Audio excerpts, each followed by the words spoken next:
अस्सलाम वालेकुम फ्रेंड्स। आज की वीडियो में हम पढ़ेंगे द सेकेंड कमिंग, जो W.B. येट्स की बहुत फेमस पोएम है और ये हमारे BA के 5th सेमेस्टर के सिलेबस में है, इंग्लिश लिटरेचर में। तो आज हम इसी पोएम को पढ़ेंगे। ठीक है, चलिए वीडियो को शुरू करते हैं। सबसे पहले देखते हैं इसका इंट्रोडक्शन। तो इंट्रोडक्शन में पढ़ेंगे the second coming is one of the most powerful and prophetic works of modernist literature. William Butler Yeats यानी कि W.B. Yeats was a famous Irish poet and of the greatest poet of the 20th century.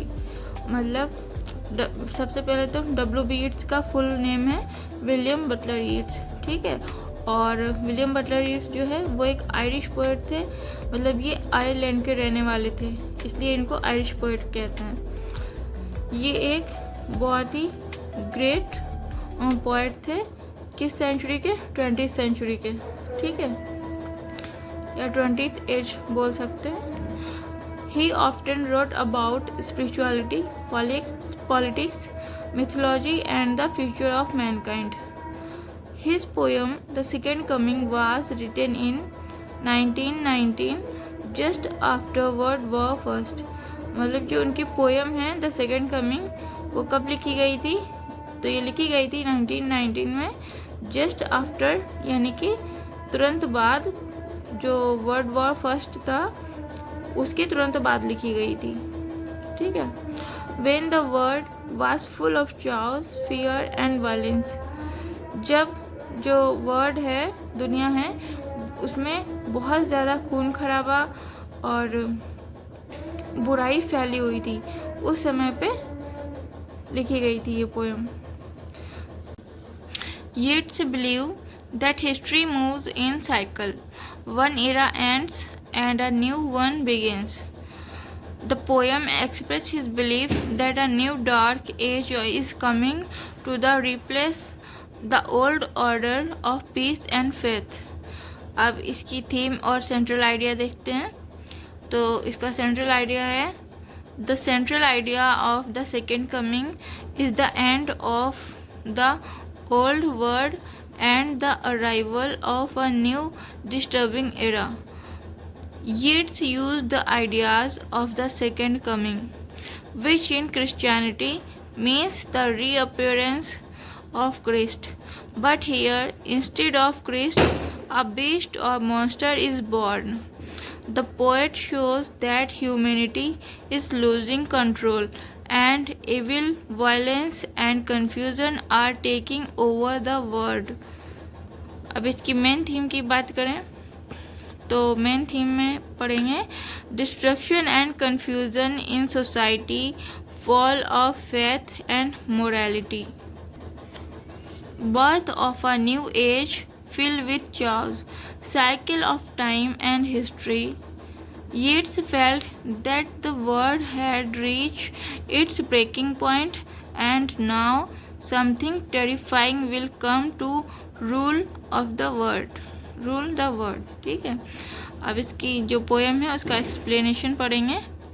The poem begins with a powerful image. Turning and turning the widening gyre, the falcon cannot hear the falconer. Here the falcon represent human. Here the falcon represent human beings and the falconer represent God or moral control. The falcon flying far away means that humans have lost connection with divine guidance. The world is full of chaos, violence and confusion. Things fall apart, the center cannot hold. This line means the center of civilization, faith, peace and order has collapsed. Then Yeats imagined that a new creature, a rough beast, is moving towards Bethlehem to be born. This beast symbolizes the new dark age full of cruelty, war and evil. The poem ends with fear and mystery. Instead of a savior like Christ, a monster is coming to rule the new world.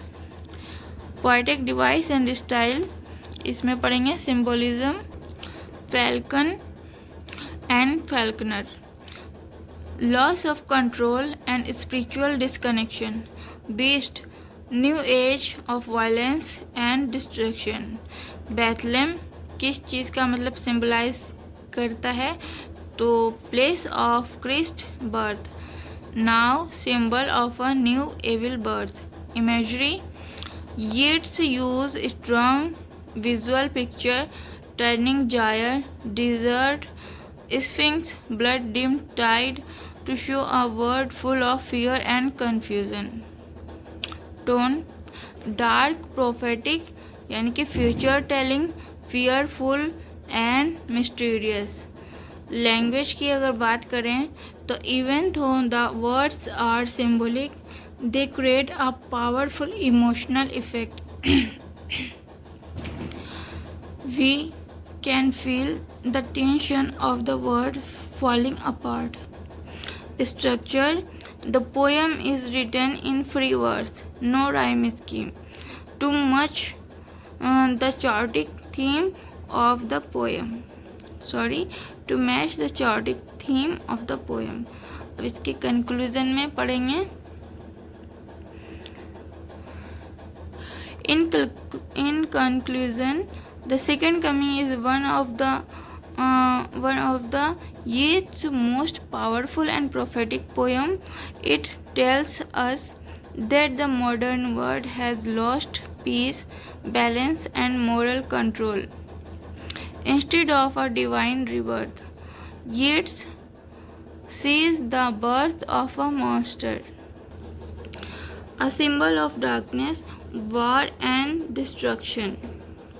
The poem is not just about Yeats' time, it also relates to any period to social confusion where humanity loses its values.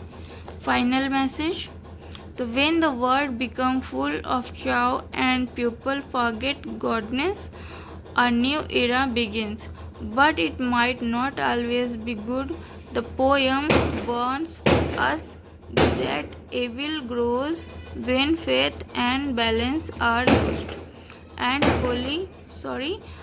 only by returning to peace and wisdom can humanity save itself.